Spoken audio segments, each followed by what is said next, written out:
All right, today we're gonna bring a rocking chair. It comes with this fabric chair. Now they do have different colors, all right? And it's a rocking chair, has real wood in the bottom with steel metal rods. And now it comes with an Allen wrench to build the whole thing together. It took us about an hour just to put it together, right? So it's very strong, sturdy, and it rocks pretty well, solid, if you guys can see, on any floor except for grass. Just make sure you have a flat surface if you're gonna rock this.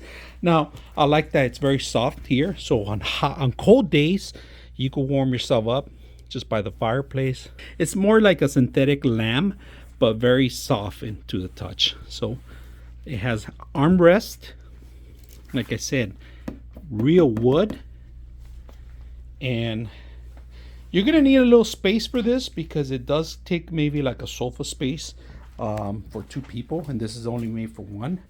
It's perfect if you have a newborn, you want to rock them to sleep, keep it by your bedside, keep it on their room. Very simple, easy to assemble.